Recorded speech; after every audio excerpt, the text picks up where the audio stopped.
For Mike Stanley, I'm a one-man operation. art is his life. I can't imagine doing anything else. Starting at a young age, he knew he had a passion for it. I was also a big comic book nerd. You know, I started drawing from comic books and was really into that. And I knew that I had some skill in it and that I really enjoyed doing it, but I didn't know that you can make money doing that. But his love for art took a minor detour. This is long progression. You know, I actually went to school at Texas A&M for marine biology for my first year. My heart wasn't in it, and so I switched to art, and it just kind of took off from there. Taking Stanley to places he could only dream of. I got to see Western Europe and the Atlantic Ocean, up and down the Atlantic Ocean. It's real fun. I love traveling, get to see a lot of different things. But from traveling to different countries exploring art to living in a half a dozen states right here in the U.S., Stanley soon found himself in one of the worst situations. It was just awful. It was terrible. Like, lost everything that I owned. Lost, the place where I worked. Lost my house. Stanley was living in Louisiana in late August 2005 when Hurricane Katrina made landfall, destroying everything in its path. There was dead bodies in the street, in places. But even those tragic sights couldn't stop him. Went back there to try to rebuild, and was there for about 3 months, and it just. It was just really difficult to start over. So he knew he had to move on. After Katrina, lost everything, had to start over somehow. So I decided to apply for grad schools, either take loans out from a bank or take out some student loans, further my education, make a better life for myself. But starting over wasn't so easy. And because I lost everything, my portfolio, all my work, nobody would accept me. Nobody would take me in. Until he applied and was accepted to Iowa State University.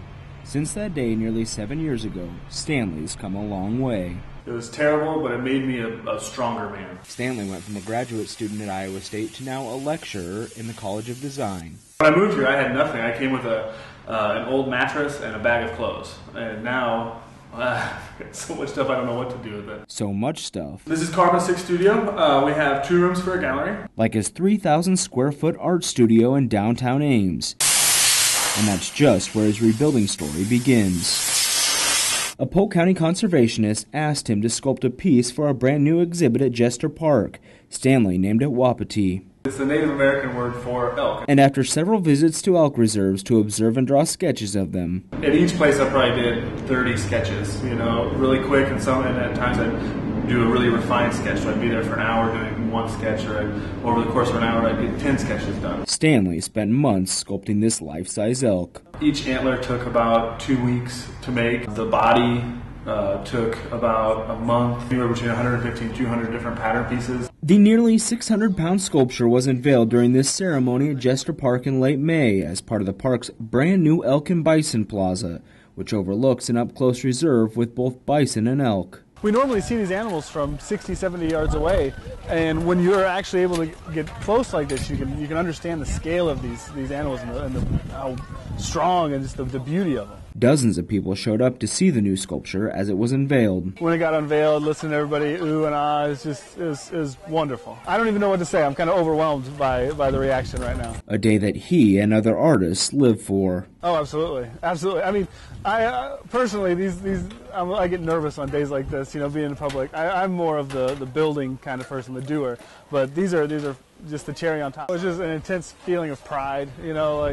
That people really enjoyed it and understand it and can appreciate it in its setting. And Stanley himself appreciates. I'm very biased though. I really think it turned out well. It's everything that I hoped it would be. Especially when it looks back at the work he put in to get to this point. At times, I had welded the metal to the table, and I had one piece that was bending over like this. I had the welder in my mouth, and I was holding it, trying to tack this thing in place. But he says it was worth every single minute. I would love to someday bring my kids and my family here, in the future and show them what I made, in 2012. It's about the longevity of the piece. It's about me coming back in 50 years and seeing it. From the devastation of Hurricane Katrina to the glory of his work right here in central Iowa. Now, looking back, it was actually a pivotal point in my life. A lot of my artwork revolves around that kind of point right now. Mike Stanley is using challenges in his life to inspire others. If you can think about it, if you think it, you can actually do it. If you have a goal set, you can actually accomplish anything.